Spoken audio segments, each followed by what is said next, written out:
Ich hatte eine Vision.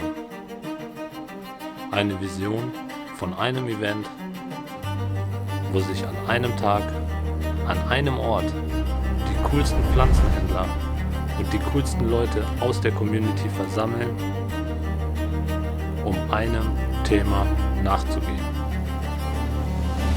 Pflanzen.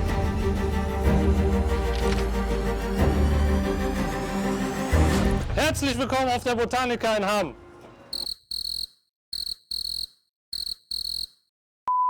Ja Leute, das ist natürlich jetzt noch nicht so weit, hier sind noch überhaupt keine Leute.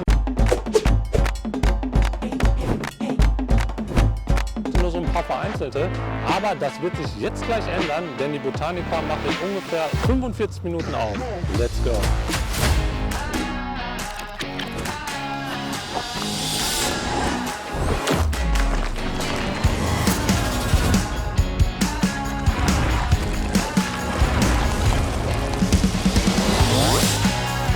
So, wir sind jetzt hier drinnen in der Messehalle in Hamm auf der Botanica und die Messestände sind soweit alle fertig aufgebaut und ich würde sagen, wir gucken jetzt mal zusammen einfach mal hier rum und da würde ich sagen, kommt einfach mal mit.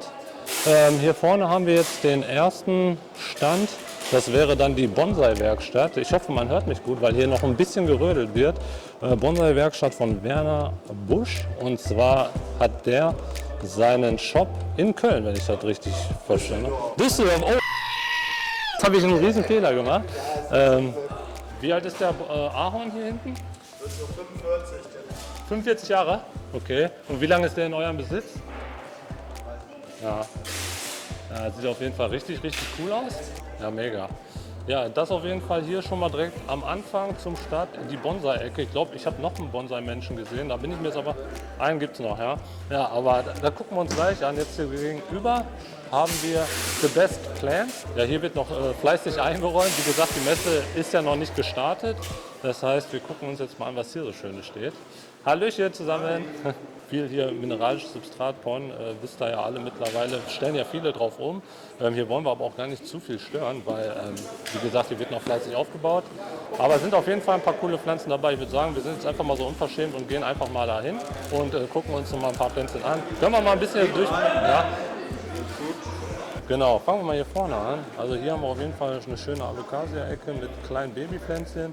Und hier geht es dann weiter. Philodendron, eine schöne Anturie. Und hier, das ist ja mal mega geil. Hier eine Caladie mit einem richtig schönen großen Blatt. Fragt mich nicht, wie dieses Blatt jetzt in so einer kurzen Zeit schon so groß wurde. Dann haben wir hier noch was Alocasia, auch in der variegierten Form. Hier noch ein paar Monsteras dubia, schön am Plank hochgezogen, kennt ihr alles. Ja, und ich würde sagen, guckt jetzt einfach mal hier so noch ein bisschen durch und dann nehmen wir noch so ein paar Pflänzchen auf und dann sehen wir uns gleich wieder.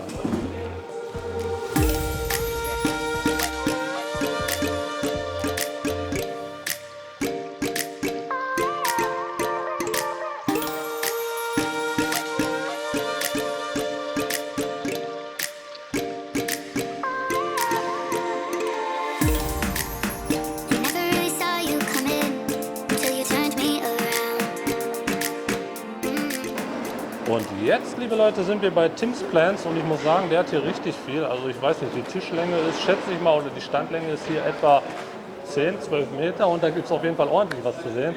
Fangen wir mal hier vorne an. Hier haben wir alles kunterbunt gemischt, überwiegend Philodendron, aber obwohl, hier ist alles dabei. Ne? Hier sind Orchideen dabei, hier sind Epipremnum, hier sind Hoyas, hier sind alles. Ne? Und hier eine richtig schöne Pink Princess, muss man hier auch nochmal sagen, also eine richtig schöne Panaschierung, also voll pink. Und hier haben wir auch nochmal ein paar Babypflänzchen, Syngonien in dem Fall. Und hier auch richtig klein, kann man mal, genau, sieht auf jeden Fall auch richtig schön aus. Und hier geht es dann weiter durch. Also hier sind wirklich schöne Raritäten vorhanden, vor allen Dingen viele Babypflanzen. Ich glaube, die meisten Leute, die jetzt hier auf die Messe kommen, wollen sich wahrscheinlich auch Babypflanzen mit einpacken.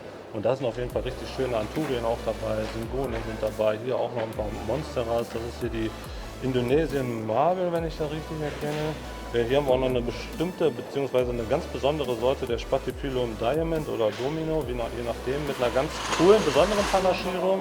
Und hier wisst ihr alle auch, was das ist. Monstera, ne? Ganz klare Sache. Und dann geht es hier weiter.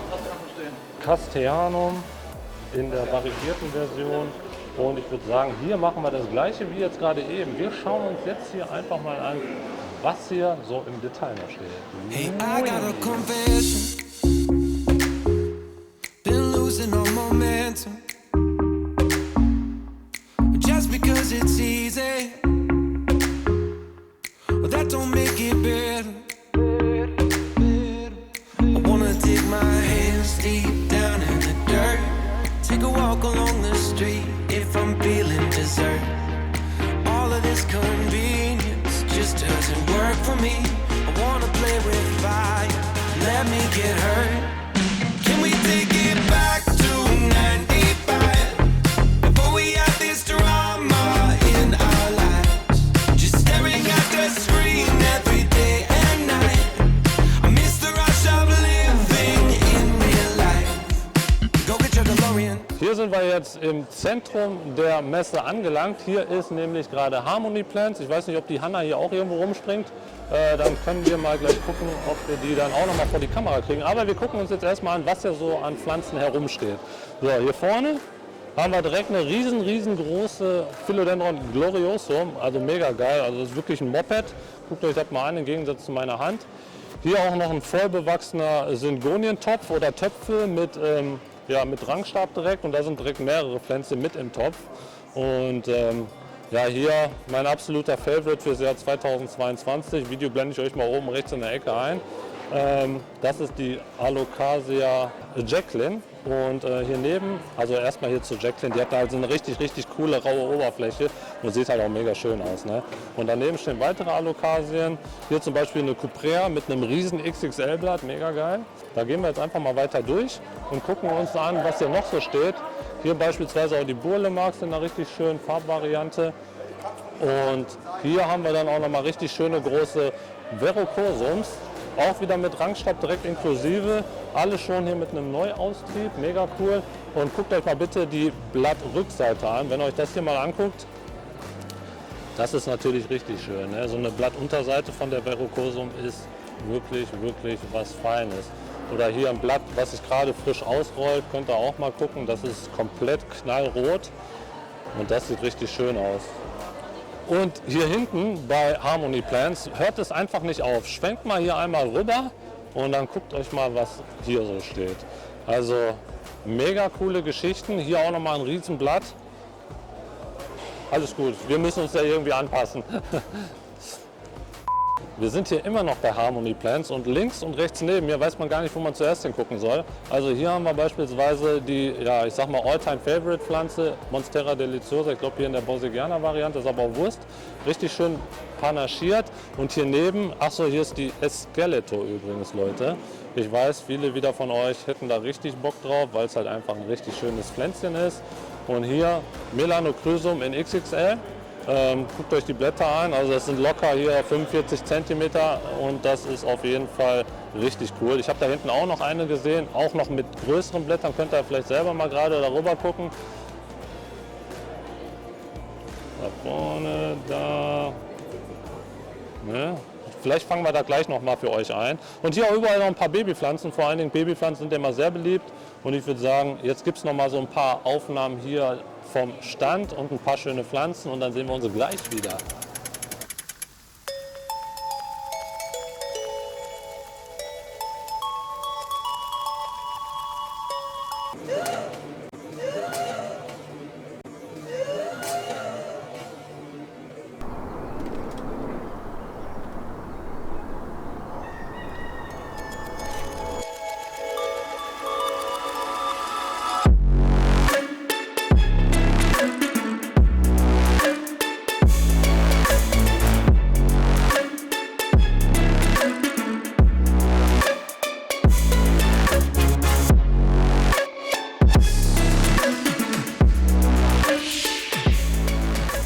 Wir sind immer noch bei Harmony Plants und ich habe da noch was entdeckt, und zwar steht hier rechts neben mir ein Regal voll mit XXL-Pflanzen und das ist einfach unfassbar krass, wie groß die sind. Ich zeige euch das jetzt mal hier in der Detailaufnahme und hier noch große Anthurien, vor allen Dingen kommt mal ein bisschen näher.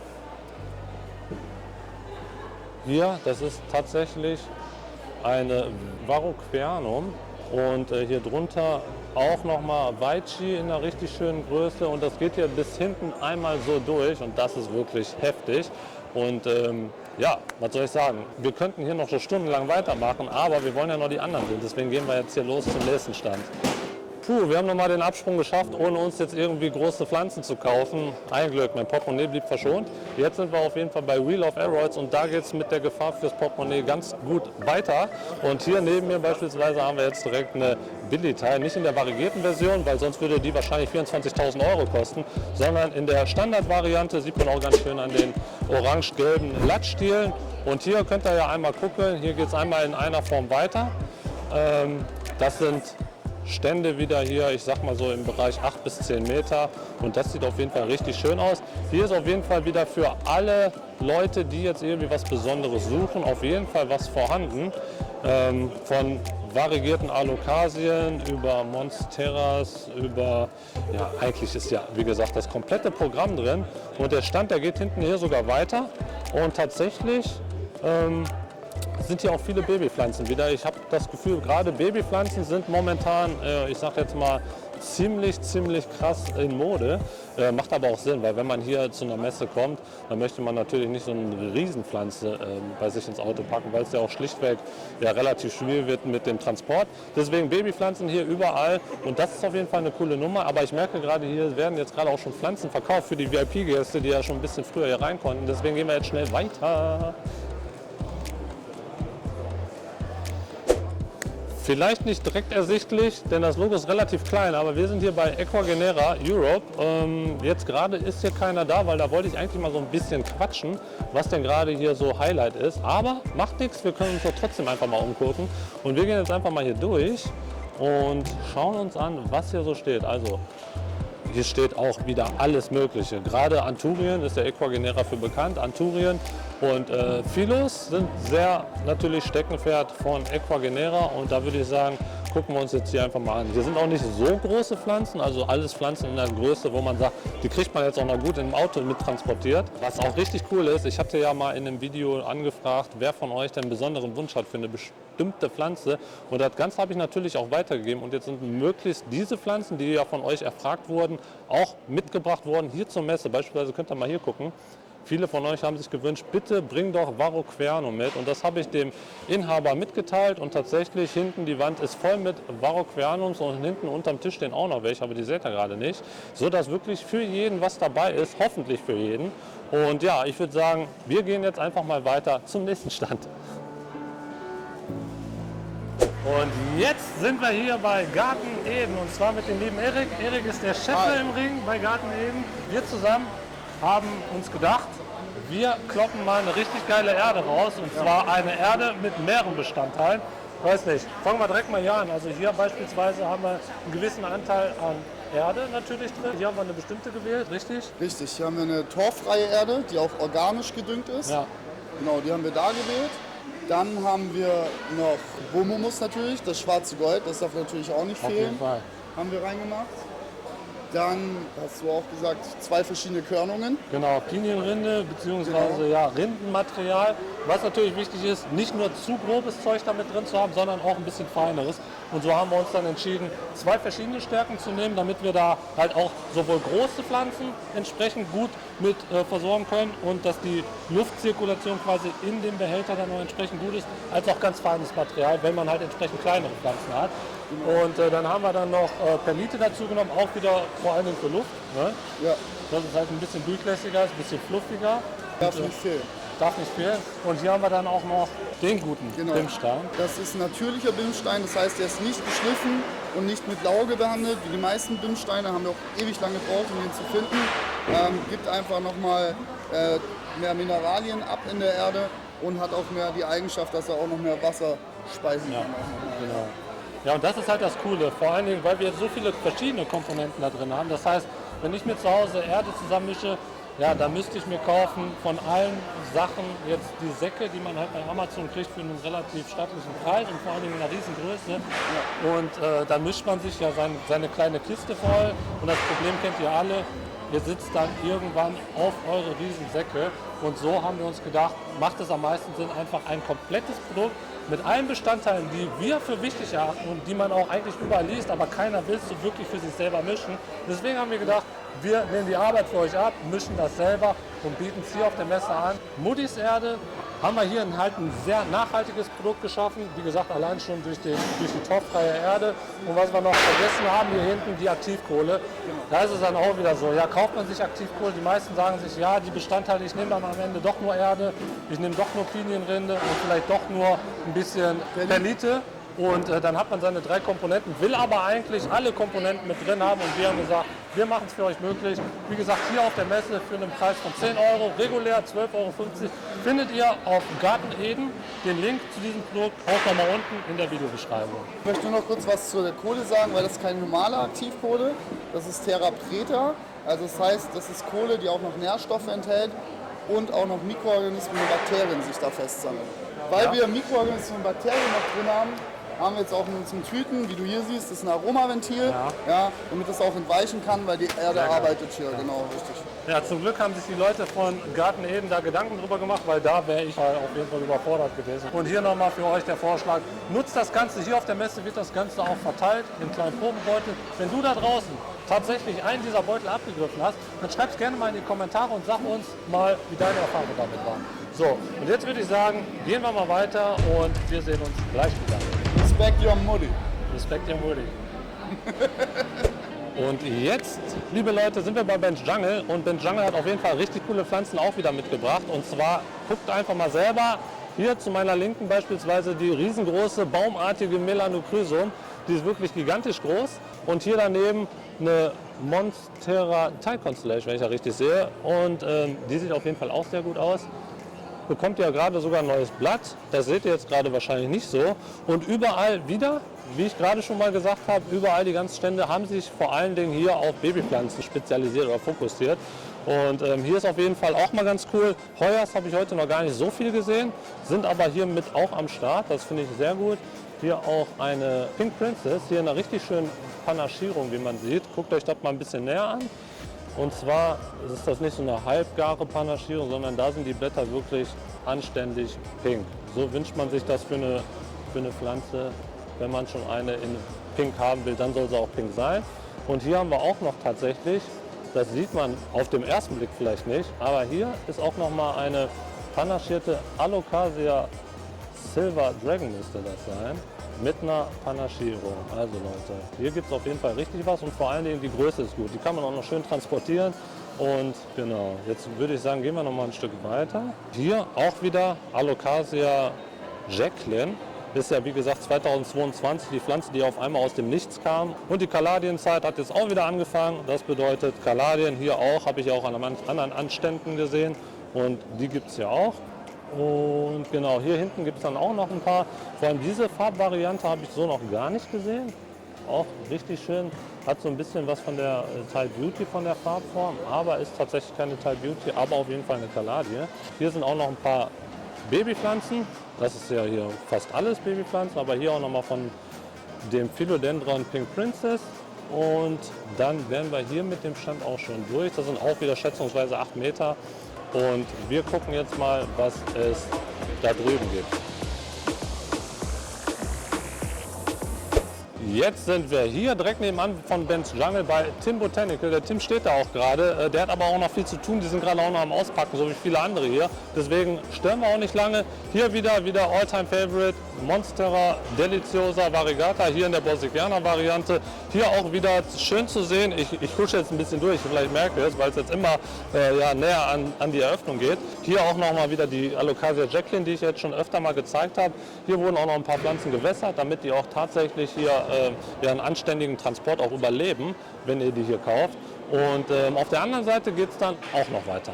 So Leute, an dieser Stelle muss ich einmal kurz unterbrechen, denn es gibt was zu gewinnen, liebe Leute. Ja, ich hatte jetzt leider keine Zeit mehr beim Tim länger am Stand zu bleiben, weil ja die Botaniker jetzt kurz davor ist, ihre Tore zu öffnen. Aber der gute Tim von Tim Botanicals und ich haben uns gedacht, wir können dieses Video gar nicht raushauen, ohne dass es hier eine Pflanze zu gewinnen gibt. Und deswegen stellt der gute Tim eine Pflanze, und zwar die Monstera dubia. Hier seht ihr sie jetzt gerade, ist eine wirklich schöne Pflanze. Und was ihr dafür tun müsst, um diese Pflanze zu gewinnen, ist ganz einfach. Ihr müsst mich einfach hier auf dem YouTube-Kanal weiter tatkräftig unterstützen, das Video bis zum Ende schauen, denn hier in diesem Video ist einmal der Tim versteckt.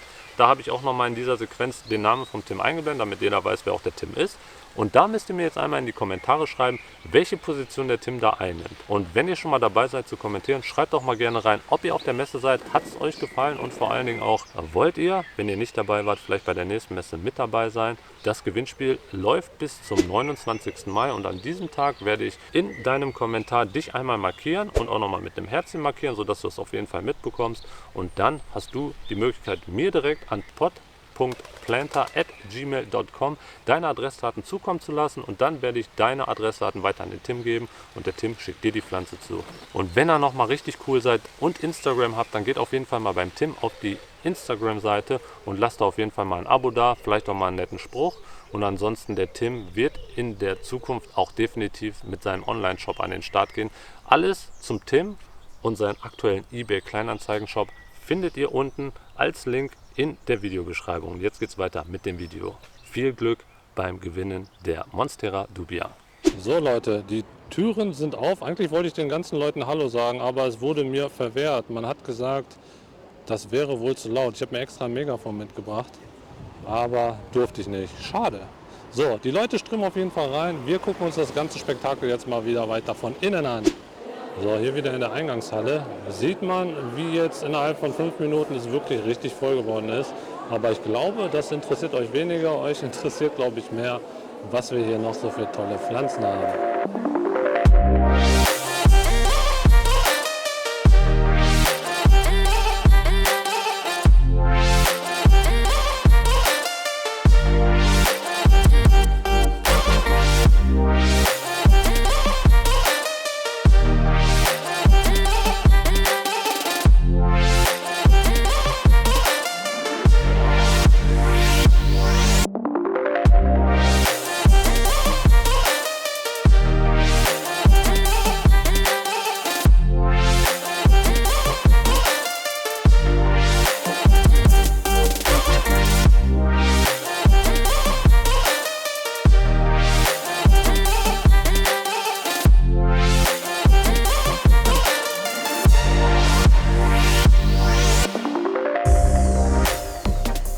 Ich möchte euch nochmal hier, und zwar bei Traumseerose, die teuerste Pflanze zeigen, hier auf der gesamten Messe.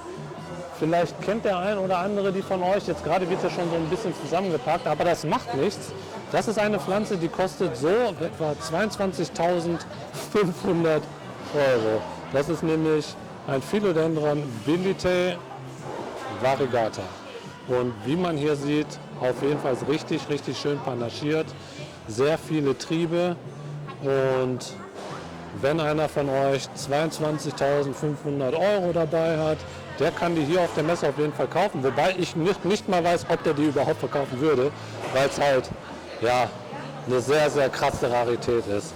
So, das auf jeden Fall zum Thema Traumseerose hier auf der Botanica in Hamm. Und die werden heute auch noch tatsächlich eine Pflanze verlosen im Wert von 5.000 Euro.